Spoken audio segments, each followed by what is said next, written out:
আমরা আল্লাহ তাআলার প্রশংসা আদায় করি যে রব্বুল আলামিন আমাদেরকে এই পবিত্র রমাদান মাস অতিক্রম করার এবং সিয়াম পালন করার তৌফিক দিয়েছেন আমাদেরকে। এটা আল্লাহ তাআলার বড় একটা অনুগ্রহ, বড় একটা নিয়ামত। আমরা শুকরিয়া আদায় করি আলহামদুলিল্লাহ। দুরুদ ও সালাম বর্ষিত হোক আমাদের শেষ নবী আখির নবী আহমদ মুস্তাফা মুহাম্মদ মুস্তাফা, যার আদর্শ আমাদের আদর্শ। আমরা সেই রাসূলের প্রতি দুরুদ পড়ি সাল্লাল্লাহু আলাইহি ওয়াসাল্লাম। সম্মানিত উপস্থিতি, আজকে যে বিষয় নিয়ে আপনাদের সামনে কথা বলবো সেটা হলো যে রমজানের কিছু আমল এবং সামনে যেহেতু ইতিকাফের সময়, ইতিকাফের একটু প্রস্তুতি বা ইতিকাফের ফজিলত, এই নিয়ে ইনশাআল্লাহ কিছু কথা বলবো। রমজান মাস আমাদের শুরু হয়ে গেছে, দেখতে দেখতে দেখবেন শেষ হয়ে গেছে, খোঁজ পাইবেন না। কিন্তু রমজান মাস পাওয়ার পরেও যদি আমরা আমাদের গুনাহ মাফ না করাইতে পারি, এর চেয়ে হতভাগা মুসলিম আর নাই। আপনি দুনিয়ার যত ঝামেলা আছে অন্য মাসে তো থাকি, এই রমজান মাসে ঝামেলাটা একটু কমায় দেন, যে কোনো ঝামেলাই থাকুক না কেন। দেখেন যারা শিক্ষা প্রতিষ্ঠানের সাথে জড়িত আছেন, বিশাল লম্বা ছুটি দেওয়া দিচ্ছে, প্রায় 40 দিন। দেখেন তারপরেও একটু নিজেরা দেখেন যে রমজান মাস হিসেবে কতটুকু আমি ইবাদতের মাস, আমি কতটুকু ইবাদতের সময় দিতে পারছি। কোরআন নাজিলের মাস, আমি কতটুকু কোরআনের পিছনে সময় দিতে পারছি। যে মাস এত ফজিলতপূর্ণ কেন? কারণ আল্লাহ তাআলা বলছে কি, যে উনজিলা ফীহিল কুরআন, এমন একটা মাস যে মাসে কি আল্লাহ তাআলা কোরআন নাজিল করছে। এই মাসের এত ফজিলত, সুবহানাল্লাহ। তারপরে দেখেন লাইলাতুল কদরি খায়রুম মিন আলফি শাহর, এক রাত্রির ইবাদত 83 বছর 4 মাসের চেয়ে উত্তম, সুবহানাল্লাহ। সেটা কোন মাসে? এই মাসে। কারণ কি, সেই রাত্রিতে আল্লাহ তাআলা কোরআন নাজিল করেছেন। আল্লাহু আকবার। সেই মাসটা আপনারা পেয়েছেন, কাজে এটাকে একটা গনিমত মনে করে, এটাকে একটা ফুরসা মনে করে, এটাকে একটা সুযোগ মনে করে কাজে লাগান। এরপরে সময় হয়তো আমরা নাও পেতে পারি। এই জন্য বাকি যে কয়দিন আছে, এই কয়দিনকে আমরা একটু কাজে লাগাই, যেন আমরা আমাদের নিজেরকে আত্মশুদ্ধ করতে পারি, নিজের গুনাহগুলোকে মাফ করাইতে পারি। কি কত পরিমাণ দেখেন, প্রযুক্তির সাথে সাথে, জ্ঞান বিজ্ঞানের সাথে সাথে মানুষের গুনার পরিমাণও কিন্তু বাড়তেছে। আপনি যত উন্নত হইতেছে, তত গুনার দিক দিয়ে মানুষের গুনাহ তত বেশি করতে পারতেছে। আগে মানুষ যে গুনাহ 10 বছরে করতো না, 15 বছরে, 20 বছরে করতো না, এখন 1 মিনিটে তার চেয়ে বেশি গুনাহ আমরা করে ফেলতেছি, কিন্তু আমরা বুঝতে পারি না। হাতের কাছে এখন আপনার গুনার সবকিছু পাওয়া যাচ্ছে, কিন্তু সেই পরিমাণ আমার আমলনামায় কি নেকি যোগ হচ্ছে? সবের পাল্লা কি সেই পরিমাণ ভারী হচ্ছে কিনা, এটা কি কখনো আমরা চিন্তা করি? এই জন্য যে রমজান মাস পাইছি আমরা, এটাকে আমরা কাজে লাগাই ভাইয়েরা। দেখেন ইবাদত আপনি নিজেকে পরিশুদ্ধ করবে, আপনার গুনাহকে মোচন করবে। এই জন্য তো আল্লাহ তাআলা সবসময় কিন্তু এক পরিমাণ নেকি পাওয়া যায় না। রমজান মাসে যে ফজিলত এটা অন্য মাসে পাবেন না, লাইলাতুল কদরে যে ফজিলত এটা অন্য রাত্রিতে পাইবেন না। তাহলে এটা বিভিন্ন সময় অফার দেয় না, আমরা বলি দেখেন রমজান উপলক্ষে, ঈদ উপলক্ষে বিভিন্ন অফার দেয়, কত % ডিসকাউন্ট দেয়। এটা বছরের মধ্যে এটা একটা ডিসকাউন্ট আল্লাহর পক্ষ থেকে, যে অল্প সময় ইবাদত করে আপনি অনেক পরিমাণ নেকি অর্জন করতে পারবেন, যেটা আপনার পরকালের জন্য কাজে লাগবে, জাহান্নাম থেকে মুক্তির একটা পাথে হবে, জান্নাতে যাওয়ার একটা মাধ্যম হবে। এটা হলো রমজান মাস, প্রিয় ভাইরা। সুতরাং এই রমজান সম্পর্কে আল্লাহ রাসূল সাল্লাল্লাহু আলাইহি ওয়াসাল্লাম বলেছেন যে মান সামা রমাদানা ঈমানান ওয়া ইহতিসাবান গুফিরা লাহু মা তাকদ্দামা মিন যামবি। অন্য হাদিসে বলেছেন যে মান কামা রমাদানা ঈমানান ওয়া ইহতিসাবান গুফিরা লাহু মা তাকদ্দামা মিন যামবি। যে সবের আশা, ঈমানের সাথে, বিশ্বাসের সাথে যে রোজা পালন করবে এবং যে কিয়াম পালন করবে, যে সালাত আদায় করবে রাতে, গুফিরা লাহু মা তাকদ্দামা মিন যামবি, আপনার পূর্ববর্তী সমস্ত গুনাহ আল্লাহ তাআলা মাফ করে দিবেন। সুবহানাল্লাহ। সগীরা গুনাহ, শিরিক গুনাহ তাওবা ছাড়া ক্ষমা হবে না, কবিরা গুনাহ তাওবা ছাড়া ক্ষমা হবে না। তাহলে এদিকে অন্য কোন মাসের কথা বলা আছে? নাই। সেই মাসটা আমরা অতিক্রম করতেছি, অন্য মাসের মতোই যেন আমাদের চলে যাচ্ছে, অন্য দিনের মতোই যেন আমাদের দিনগুলো অতিবাহিত হচ্ছে। আল্লাহ তাআলা আমাদেরকে আমল করার, সৎ কাজে লাগানোর তৌফিক দান করুক, আল্লাহুম্মা আমিন। প্রিয় ভাইরা, সুতরাং সামনে ইতিকাফ। ইতিকাফ মানে কি? হাবসুন নাফসি, নিজেকে আবদ্ধ রাখা। আপনি দুনিয়ার ঝামেলা থেকে আল্লাহ তাআলার নৈকট্য অর্জন করার জন্য নিজের ব্যাংক ব্যালেন্স, যেটা পরকালীন অ্যাকাউন্ট, সেখানে আপনার যেন সবের পাল্লা ভারী হয়, আল্লাহ তাআলার ভালোবাসা অর্জন করতে পারেন, সেই জন্যই তো এই ইতিকাফ করা। আল্লাহ রাসূল তিনি মৃত্যুর আগ পর্যন্ত ইতিকাফ করেছেন, মৃত্যুর আগ পর্যন্ত তিনি ইতিকাফ করেছেন, তার সাথে সাহাবারা ইতিকাফ করেছেন। এমনকি এটা এত গুরুত্বপূর্ণ একটা বিষয় যে আল্লাহ রাসূল তিনি শুধু একা করেন, তার যারা স্ত্রী ছিল তারাও করেছেন। আল্লাহ রাসূল ওফাতের পরে তারপরে তার স্ত্রীরা ইতিকাফ করেছেন। সে ইতিকাফ করার কি মন মানসিকতা আপনার আছে? সুতরাং আমরা নিজেকে একটু আল্লাহমুখী হই ভাইয়েরা, আল্লাহমুখী হই, যেন আমরা ইতিকাফ করতে পারি। আল্লাহ তাআলা আমাদেরকে সেই তৌফিক দান করুক। সম্মানিত উপস্থিতি, ইতিকাফ করার অনেক ফজিলত আছে। আপনি মসজিদে যখন চলে আসবে দেখেন 5 ওয়াক্ত সালাত আপনি তাকবীরে তাহরিমার সাথে পড়তে পারবেন। অন্য সময় কি এটা হয়? অনেক চেষ্টা করা সত্ত্বেও কিন্তু হয় না। আপনার নামাজ দাঁড়ায় গেছে, এক রাকাত চলে গেছে, অথবা তাকবীরে তাহরিমা আপনি পাইলেন না। কোরআন তেলাওয়াত এমনিতে পড়া হয় না। যখন আপনি ইতিকাফে চলে আসবেন দেখবেন অটোমেটিক কিছু না কিছু তো করতে হবে আপনাকে। হয় জিকির করতেছেন, অথবা কোরআন তেলাওয়াত করতেছেন, অথবা মানুষের ইসলামিক কোন আলোচনা শুনতেছেন, অথবা মসজিদে এই থাকা এটাও একটা ইবাদত। যেমন আল্লাহ রাসূল সাল্লাল্লাহু আলাইহি ওয়াসাল্লাম বলেছেন যে মা তাওয়াক্কানা রাজুলুন মুসলিমুন আল মাসাজিদ লিস-সালাতি ওয়ায-যিকরি, যখন কোন মুসলিম ব্যক্তি মসজিদে সালাত এবং জিকিররত অবস্থায় থাকে, ইল্লা তাবাশশাল্লাহু লাহু কামা ইয়াতাবাশশু আহলুল গায়বি বিগায়বিহিম ইযা কদিমা আলাইহিম। আল্লাহ তাআলা এত বেশি আনন্দিত হন যখন কোন মুসলিম ব্যক্তি মসজিদে বসে সালাত আদায় করে, সে জিকির করে, মসজিদে সময় কাটায়। আল্লাহ তাআলা এত বেশি খুশি হন, এত বেশি আনন্দিত হন যখন কোন প্রবাসী ব্যক্তি যখন তার পরিবারের কাছে আসলে যেমন আনন্দিত হয়। কি আপনারা দেখেন না, যখন কোন প্রবাসী ভাই আমাদের দেশ থেকে চলে যায় মনে হয় যে চোখ দিয়ে কান্না নিজেও করে, পরিবারকেও কান্না করায়, তারপরে কি চলে যাচ্ছে। আর যখন আসে 1 বছর 2 বছর 5 বছর পরে যখন আসে তার ফ্যামিলির কাছে কি আনন্দই না হয়। এয়ারপোর্টে মাঝে মাঝে দেখা যায় কতদিন পর, মানে এটা কি তার চেয়ে বেশি আল্লাহ তাআলা কি খুশি হন যদি এই মসজিদে আপনি ইবাদত করেন, জিকির করেন। আর এটার একটা উত্তম মাধ্যম হলো কি এই রমজান মাসে ইতিকাফ করা। ইতিকাফ আপনি যে কোনো সময় করতে পারবেন, তারপরেও রমজান মাসে আল্লাহ রাসূল কি সবসময় তিনি ইতিকাফ করেছেন, যেন আমরা ইতিকাফ করতে পারি। আল্লাহ তাআলা আমাদেরকে সেই তৌফিক দান করুক। প্রিয় ভাইরা, আল্লাহ রাসূল সাল্লাল্লাহু আলাইহি ওয়াসাল্লাম বলেন, বুখারী এবং মুসলিম হাদিসটা আছে যে আন্না নবী সাল্লাল্লাহু আলাইহি ওয়াসাল্লাম কানা ইয়াতাকিফুল আশরুল আওয়াখির মিন রমাদান হাত্তা তাওয়াফাহু আল্লাহ সুম্মা আতাকাফা আজওয়াজুহু মিন বাদিহি। যে আল্লাহ রাসূল শেষ 10 দিন, রমজানের শেষ 10 দিন তিনি ইতিকাফ করেছেন তার ওফাতের আগ পর্যন্ত, এবং তার পরে অর্থাৎ তার ইন্তিকালের পরে তার স্ত্রীরা ইতিকাফ করেছেন। সুতরাং আপনারা ইতিকাফ করার চেষ্টা করবেন। প্রিয় ভাইরা, দেখেন যে রাত্রিটা আমরা বাড়িতে থাকলে রাত্রি ঘুমাই, যে লাইলাতুল কদর দেখেন এক রাত্রিতে ইবাদত করলে লাইলাতুল কদরি খায়রুম মিন আলফি শাহর, 1000 মাস। আল্লাহু আকবার।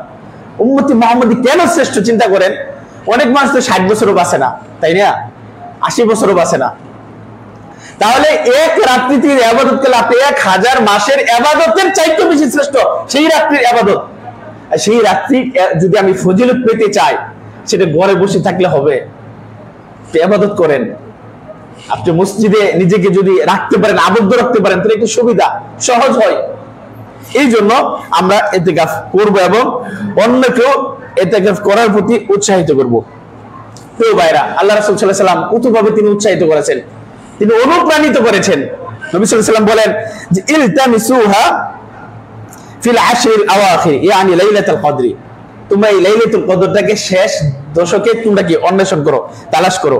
ফাইন যাফা আহাদুকুম আও আজাজা ফালা ইগলাবান্না আলা সাব'আন বাওয়াকি, যদি তোমাদের কেউ না পায়, না পারে, তাহলে অন্তত পক্ষে যেন শেষ 7 দিন যেন সে কি না করে, অলসতা না করে, অলসতা করে যেন সে দিনকে অতিবাহিত না করে। প্রিয় ভাইরা, আল্লাহ রাসূল সাল্লাল্লাহু আলাইহি ওয়াসাল্লাম যখন রমজান মাস আসতো, দেখেন তিনি বলেন যে ইযা দাখালাল আশরা, যখন শেষ দশক, রমজানের শেষ দশক যখন আগমন করত, আহিয়াল লাইলা ওয়া আইকাদা আহলাহু, তিনি নিজে রাত্রি জেগে থাকতেন এবং তার পরিবারকেও জাগাইতেন। সুবহানাল্লাহ। আল্লাহ রাসূল যেখানে বিশ্ব নবী, যার আগের পরের সমস্ত গুনাহ মাফ, নিষ্পাপ, তারপরেও তিনি কত লম্বা কেরাতে তারাবি পড়েছেন, লম্বা কেরাতে সালাত আদায় করেছেন, তাহাজ্জুদের সালাত আদায় করেছেন, কতবার তিনি ইস্তিগফার পড়েছেন। আর কোথায় আমাদের ইবাদত? তিনি নিজে জাগতেন, তার পরিবারকে জাগাইতেন। ওয়াশাদ্দাল মিজারা, তিনি যেন লুঙ্গিকে বেঁধে ভালো শক্ত করে বেঁধে তারপর তিনি ইবাদতে নেমে যেতেন। আর আমরা রাসূলের মতো পারবো না, কিন্তু চেষ্টা কি করি আমরা? চেষ্টা করি। আল্লাহ আমাদেরকে সেই তৌফিক দান করুন। প্রিয় ভাইরা, দেখেন সেই রাত্রিটা বা সেই দিনগুলো সামনে যেহেতু আসতেছে, আমাদের আয়েশা রাদিয়াল্লাহু তাআলা আনহা তিনি বলেন যে যদি সেই রাত্রিটা আমি পাই বা যখন আমি রাত্রিটা অতিক্রম করব, আমি কি করব, সর্বোত্তম দোয়াটা কি বা কি সবচেয়ে ভালো? তখন আল্লাহ নবী সাল্লাল্লাহু আলাইহি ওয়াসাল্লাম একটা দোয়া শিক্ষা দিয়েছেন যে আল্লাহুম্মা ইন্নাকা আফুউন তুহিব্বুল আফওয়া ফাআফু আন্নী। হে আল্লাহ, আপনি ক্ষমাশীল। ইন্নাকা আফুউন তুহিব্বুল আফওয়া, আপনি ক্ষমাকে পছন্দ করেন। ফাআফু আন্নী, সুতরাং আপনি আমাকে ক্ষমা করে দিন, আপনি আমাকে মাফ করে দিন। কেউ কি আমরা বলতে পারবো যে আমার সালাদটা হচ্ছে কিনা, আমার সিয়ামটা হচ্ছে কিনা, আমি হজ করে আসছি হজটা হচ্ছে কিনা, যে ইবাদত করি আমার হচ্ছে কিনা আমরা জানি না। আমরা গুনাহের সাগরে যেমন হাবুডুবু খাচ্ছি, চোখের জিনা করতেছি, মুখের জিনা করতেছি, হাতের জিনা করতেছি, মনে মনে কত কিছু কল্পনা করি। কাজেই এত গুনাহ করা সত্ত্বেও কিন্তু গুনাহ যে মাফ করতে হবে সেই পরিমাণ পদক্ষেপ কি আমরা নিয়ে থাকি? নেই না। এই রমজান মাস আছে, এই রমজান মাসে আমরা আমাদের জন্য গুনাহ ক্ষমা করে দিতে পারি এবং এই দোয়াটা বেশি বেশি পড়ার চেষ্টা করবেন। আল্লাহুম্মা ইন্নাকা আফুউন তুহিব্বুল আফওয়া ফাআফু আন্নী। প্রিয় ভাইরা, দুই একটা আমলের কথা বলবো। যে কোরআন তেলাওয়াত, রমজান মাস কোরআন নাজিলের মাস। আল্লাহ রাসূল সাল্লাল্লাহু আলাইহি সাল্লাম জিবরাইল প্রতিদিন এসে তাকে কোরআন তেলাওয়াত করাইতেন। এমনও মনীষী যারা আমাদের সালাফ বলতে আমরা যাদেরকে জানি, তারা এই রমজান মাসে সকল ব্যস্ততা বাদ দিয়ে তারা কোরআন তেলাওয়াত করতেন, ইবাদত করতেন। দিনে তারা এমনও আছে যে একদিনও তারা কোরআন খতম দিয়ে ফেলতেন। একদিন না পারেন আপনি 3 দিনে খতম দেন, এক সপ্তাহে দেন, কিন্তু মাসকে মাস চলে যায়, বছরকে বছর চলে যায়, আপনি বলতে পারবেন না যে আমি এই মাসে একটা খতম দিছি। কয়জন আছেন? কোরআন তেলাওয়াত করে শুদ্ধ করে আমরা বলতে পারি না। যে মহাগ্রন্থ আল কোরআন, যে কোরআনের দায়িত্ব আল্লাহ তাআলা নিজে স্বয়ং নিয়েছেন, পূর্ববর্তী যত কিতাব আছে সকল কিতাব কি পরিবর্তন হয়ে গেছে, কিন্তু এই কিয়ামত পর্যন্ত কোরআনের দায়িত্ব আল্লাহ তাআলা নিয়েছেন। মানব জাতির শ্রেষ্ঠ গ্রন্থ মহাগ্রন্থ আল কোরআন, এই কোরআনটাকে আপনি শুদ্ধ করে পড়তে পারেন না? কখনো কি চেষ্টা করছেন যে কোরআনটা আমি শুদ্ধ করে পড়ি? তাও আমরা করি না। সুতরাং আমরা চেষ্টা করি রমজান মাস যেহেতু আসছে কোরআনটা শুদ্ধ করে পড়ি, কোরআন তেলাওয়াত বেশি বেশি পড়ি, কোরআনটা অর্থ সহ পুরো কোরআনটা নিয়ত করেন। ফাইদা আযামতা ফাতাওয়াক্কাল আলাল্লাহ, পূর্ণ নিয়ত করেন এবং নিয়ত করে আপনি লেগে যান। কোরআনের ভিতরে আল্লাহ তাআলা কি বলেছেন দেখেন, যে মানুষের জন্য হেদায়েত, মানুষের জন্য দিক নির্দেশনা, মানুষের জন্য শিফা, কত কিছু আল্লাহ তাআলা বলেছেন। এই কোরআন, মহাগ্রন্থ আল কোরআন। শুধু শিফাটা কি? আপনি অসুখ থেকে, বিভিন্ন রোগ বালাই থেকে শিফা শুধু এইটা না, মানুষের অন্তরটা মরে যায়, পাপ কাজ করতে করতে তার অন্তরে কালো দাগ পড়ে যায়। খতামাল্লাহু আলা কুলুবিহিম, আল্লাহ তাআলা অন্তরে খতম মেরে দেন। এটা থেকে আপনি কিভাবে মুক্তি পাবেন? কোরআন তেলাওয়াত করেন। প্রিয় ভাইরা, যে কয়টা রমজান আছে আমরা চেষ্টা করি প্রতিদিন। আপনি দেখেন এই 24 ঘন্টা সময়ের মধ্যে কয় ঘন্টা সময় আমরা কোরআনের মধ্যে দিই, অথচ এটা কোরআন নাজিলের মাস। মিনিমাম 1 ঘন্টা কোরআন তেলাওয়াত করেন, 5 ঘন্টা কোরআন তেলাওয়াত করেন। সেই চেষ্টা সেই আমাদের নাই। আল্লাহ তাআলা আমাদেরকে সেই তৌফিক দান করুক। সম্মানিত উপস্থিতি, আল্লাহ রাসূল সাল্লাল্লাহু আলাইহি ওয়াসাল্লাম বলেন, মান ক্বারা হারফান মিন কিতাবিল্লাহি ফালাহু বিহি হাসানাহ ওয়াল হাসানাতু বিআশরি আমসালিহা। এই দুনিয়াতে আর এমন কোন গ্রন্থ নাই যে তেলাওয়াত করলে নেকি হবে। আল্লাহ রাসূল বলেন, যে ব্যক্তি এই আল্লাহর কিতাব থেকে একটা হরফ পড়বে তার নেকি হবে 10টা নেকি বৃদ্ধি করা হবে। আল্লাহ রাসূল বলেন যে আমি এটা বলতেছি না যে আলিফ লাম মিম হারফুন, যে আলিফ লাম মিম এটা পুরোটা মিলে একটা হরফ, আমি এটা বলতেছি না, বরং ওয়ালাকিন আলিফুন ওয়া হারফুন ওয়া লামুন হারফুন ওয়া মিমুন হারফুন। আলিফ একটা হরফ, মিম একটা হরফ, লাম একটা হরফ। সুবহানাল্লাহ, প্রতিটা হরফে যদি 10টা করে নেকি হয় তাহলে আপনি কোরআন তেলাওয়াত করতে কত পরিমাণ নেকি আপনার হবে। আল্লাহু আকবার। কিন্তু আমরা গুনাহের কাজে অগ্রগামী থাকি, কিন্তু নেকির কাজে অগ্রগামী থাকি না। প্রিয় ভাইরা, আল্লাহ রাসূল সাল্লাল্লাহু আলাইহি সাল্লাম এই কোরআন তেলাওয়াতের প্রতি, কোরআনকে বোঝার জন্য, কোরআন পড়ার জন্য তিনি বিভিন্নভাবে উৎসাহিত করেছেন। দেখেন আল্লাহ রাসূল বলেন যে কিয়ামতের দিন কোরআন আসবে এবং বলবে ইয়া রাব্বি হাল্লিহি, যে কোরআন পড়বে, কোরআন আমল করবে, যে তুমি তাকে কি করো? পোশাক পরিয়ে দাও, তাকে ফালউল বাস্তাজুল কারামা, তাকে সম্মানের মুকুট তাকে পরিয়ে দেওয়া হবে, সম্মানের পোশাক পরিয়ে দেওয়া হবে। এই কোরআন যদি আপনি তেলাওয়াত করেন, কোরআনের উপর আমল করেন, যদি কোরআন ওয়ালা আপনি হন, এরপরে বলবে আল্লাহ তাআলা বলবে কি বলবে যে ইকরা ওয়ারকা, পড়ো এবং উপরে ওঠো। সুবহানাল্লাহ, পড়ো এবং কি উপরে ওঠো, আপনার মর্তবা বাড়বে। সুতরাং এই কোরআন আমরা পড়ি। কোরআন এবং সিয়াম, দেখেন এই কোরআন এবং সিয়াম কিয়ামতের দিন আপনার জন্য সুপারিশ করবে। আল কোরআন হুজ্জাতুল লাক আও আলাইক, কোরআন হয় আপনার পক্ষে যাবে, না হয় আপনার বিপক্ষে যাবে। কিন্তু পক্ষে যাওয়ার জন্য আমরা কতটুকু কাজ করি? যে কয়টা দিন আছে যেন আমরা সারা জীবন প্রতিদিন যেন একটা সময় আমরা কোরআন তেলাওয়াত করতে পারি, কোরআনকে বোঝার চেষ্টা করি, অর্থ সহ কোরআন পড়ার চেষ্টা করি। আল্লাহ তাআলা সেই তৌফিক দান করুন। রমজান মাস প্রিয় ভাইরা, আমরা বেশি বেশি সাদাকা করি। আল্লাহ রাসূল সাল্লাল্লাহু আলাইহি সাল্লাম তিনি এত বেশি দানশীল ছিলেন, তিনি বলেন যে যখন এই রমজান মাস চলে আসতো, ফাইদা লাকিয়াহু জিবরিল আলাইহিস সালাম কানা আজওয়াদা বিল খাইরি মিনার রিহিল মুরসালা, যখন প্রচন্ড বেগে বাতাস প্রবাহিত হয়, এই প্রবাহমান বাতাসের গতির চাইতে বেশি আল্লাহ রাসূল বেশি দানশীল ছিল। আমাদের সম্পদ আছে কিন্তু আমরা দান করতে কৃপণতা করি।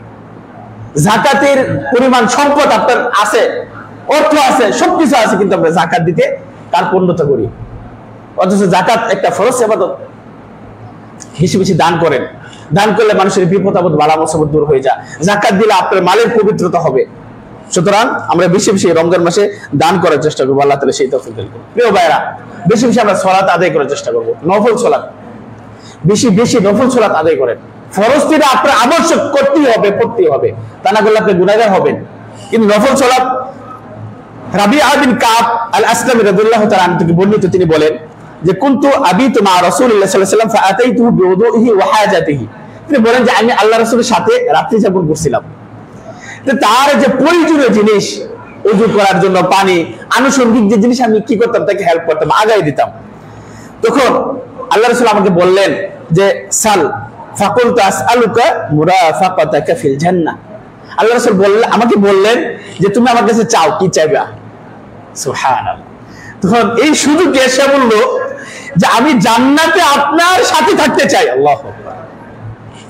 আল্লাহ রাসূল তাকে বললেন হয়তো কি বলবে, কি চাও, হাদিয়া হোক বা কিছু হোক, কিন্তু সে দেখেন দুনিয়াবি কোনো বিষয় না, আছে বলতেছে জান্নাতে আমি আপনার মুরাফাকা চাই, আপনার সাথে আমি থাকতে চাই। সুবহানাল্লাহ। তখন আল্লাহ রাসূল সাল্লাল্লাহু আলাইহি ওয়াসাল্লাম বলেন আও গায়রু যালিক, অন্য কিছু চাও। তারপরে বললেন যে ফাকুলতু ফাকা, আমি আবার এটাই বললাম, জান্নাতে আমি আপনার সহযোগী হতে চাই, আপনার সাথে থাকতে চাই। তখন আল্লাহ রাসূল বলেন ফাআইনি আলা নাফসিকা বিকাসরাতিস সুজুদ, বেশি বেশি সিজদা করো, বেশি বেশি সিজদা করার মাধ্যমে আমাকে সহযোগিতা করো, আমাকে সাহায্য করো। রমজান মাস আমরা বেশি বেশি সিজদা, মানে কি, মানে বেশি বেশি সালাত আদায় করো, নফল সালাত। আমরা বেশি বেশি নফল সালাত আদায় করি। 12 রাকাত সুন্নতকে আমরা পড়ি প্রতিদিন, প্রতিদিনকে আমরা 12 রাকাত যে সুন্নাতে মুআক্কাদা যেটা বলা হয়, সুনানুর রাওয়াতিব, এটাকে আমরা আদায় করি। অথচ এটার কত ফজিলত রয়েছে। নবী সাল্লাল্লাহু আলাইহি সাল্লাম থেকে বর্ণিত সাউবান মাওলা রাসূলুল্লাহ সাল্লাল্লাহু আলাইহি সাল্লাম তিনি বলেন যে আমি রাসূলকে জিজ্ঞাসা করলাম যে আখবিরনি বিআমালিন আমালুহু ইদখুলিনাল্লাহু বিল জান্নাহ, জি রাসূলুল্লাহ আমাকে এমন আমলের কথা বলে দিন যে আমলটা আমাকে জান্নাতে নিয়ে যাবে, আমাকে জান্নাতে প্রবেশ করাবে। তখন আল্লাহ রাসূল সাল্লাল্লাহু আলাইহি সাল্লাম বললেন যে আলাইকা বিকাসরাতিস সুজুদ, তুমি বেশি বেশি সাজদা করো। অন্য হাদিসে আছে যে ব্যক্তি 12 রাকাত সালাত আদায় করবে সুন্নাত, তার জন্য আল্লাহ তাআলা জান্নাতে একটা ঘর নির্মাণ করবে। সুবহানাল্লাহ। এই 12 রাকাত সুন্নত, ফজরের 2 রাকাত, যোহরের 6 রাকাত, আগে 4 রাকাত, পরে 2 রাকাত, মাগরিবের 2 রাকাত, এশারের 2 রাকাত, এই 12 রাকাত সুন্নত ছাড়াও অতিরিক্ত সময় যখন আপনি পাবেন বেশি বেশি নফল সালাত আদায় করুন। আল্লাহ তাআলা আমাদেরকে সেই তৌফিক দান করুন। প্রিয় ভাইরা, যার সামর্থ্য আছে বেশি বেশি দান করবেন। যদি আপনার সময় থেকে, সময় থাকবে না, মনে করবেন দুনিয়ার ব্যস্ততা থাকবেই আপনার, এই ব্যস্ততার মাঝেই আপনাকে আল্লাহর ইবাদত করতে হবে। নিয়ত করেন যেন আপনারা ইতিকাফে বসতে পারেন, নিয়ত করেন, দেখবেন আল্লাহ তাআলা সহযোগিতা করবে। সুতরাং আমরা নিয়ত করি এই রমজান মাসে বেশি বেশি ইবাদত করার চেষ্টা করি। সর্বশেষ যে কথা বলবো প্রিয় ভাইরা, দেখেন রমজান মাস যারা আমরা শুক্রবারে সালাত আদায় করি, আমরা মসজিদে বেশি বেশি আসার, অনেক আগে চলে আসার চেষ্টা করব। আপনারা কি রমজান না, শুক্রবারের যে ফজিলত আল্লাহ রাসূল সাল্লাল্লাহু আলাইহি ওয়াসাল্লাম বলেছেন যে উটের পরিমাণ নেকি কুরবানি করার, তারপরে গরু, তারপরে ছাগল, এই যে নেকি, তারপরে ফেরেশতারা কি তারা গেটে থাকে, যখন ইমাম সাহেব খুতবার মধ্যে দাঁড়িয়ে যাবে, তারপরে তারা কি তাদের দফতর বন্ধ করে তারাও খুতবা শোনা শুরু করে। আর আমরা কি করি, ওই কখন সালাত মানে দাঁড়াবে ওই টাইমে আমরা মসজিদে আসার চেষ্টা করি। এতটুকু কি আমাদের আল্লাহর প্রতি, রাসূলের প্রতি, এই দিনের প্রতি, এই রমজান মাস না শুধু শুক্রবার একটা কি সাপ্তাহিক ঈদের দিন আপনার খুতবা শোনাটা কত গুরুত্বপূর্ণ একটা বিষয়, যে 4 রাকাত ফরজ সালাত 2 রাকাত কমিয়ে 2 রাকাত আল্লাহ তাআলা বিধান করে দিলেন। রাসূল সাল্লাল্লাহু আলাইহি ওয়াসাল্লাম যে 2 রাকাত বাদ দিয়ে দিলেন যেন মুসলমানের জন্য একটা শিক্ষণীয়, তার শিখার কিছু থাকে খুতবার মধ্যে থেকে। খুতবা শোনা ওয়াজিব, কিন্তু আমরা আসি কোন সময়, ওই যখন নামাজ দাঁড়াবে এই মুহূর্তে আসি আমরা। আল্লাহ তাআলা আমাদের সকলকে তৌফিক দান করুক। সাহাবারা তারা সকালেই তারা মসজিদে চলে আসতো, আর আমরা কি ওই নামাজের টাইমে আসি। আল্লাহ তাআলা আমাদেরকে সেই বুদ্ধি দান করুক যেন আমরা বেশি বেশি অনেক আগেই সালাতে চলে আসতে পারি। আমাদের এখানে যে খুতবা শুরু হয় 12:45-এ, আপনি নামাজের সময় কেন আসবেন? খতিব সাহেব কখনো সে 10 মিনিট খুতবা দিবে, কখনো 15 মিনিট দিবে, কখনো 20 মিনিট দিবে, তার ইচ্ছা দিন। আপনি মনে করবেন যে এটাই আমার নামাজের সময়, 1:45 বা 12:45 আপনি মনে করবেন এটাই আমার নামাজের সময়, আপনি সেটা ভেবে আপনি চলে আসেন। আজকে সবার বাড়িতে ঘড়ি আছে, সবার বাড়িতে সবার কাছে হাতে মোবাইল আছে। সুতরাং আমরা যেন আল্লাহ তাআলা আমাদেরকে সেই তৌফিক দান করে যেন আমরা শুক্রবারের দিন অবশ্যই যেন আমরা খুতবা শুরু হওয়ার আরো আগেই যেন চলে আসতে পারি, যেন খতিব সাহেবের যে খুতবা দেয় সেটা থেকে শিক্ষা গ্রহণ অর্জন করতে পারি, এবং মসজিদে আসার যে ফজিলত, বিশেষভাবে শুক্রবারে যে ফজিলত, সে ফজিলত যেন আমরা নিতে পারি। আল্লাহ তাআলা আমাদেরকে সেই তৌফিক দান করুক। বারাকাল্লাহু লি ওয়া লাকুম ফিল কুরআনিল আযীম ওয়া নাফা'নি ওয়া ইয়্যাকুম বিমা ফীহি মিনাল আয়াতি ওয়ায যিকরিল হাকীম।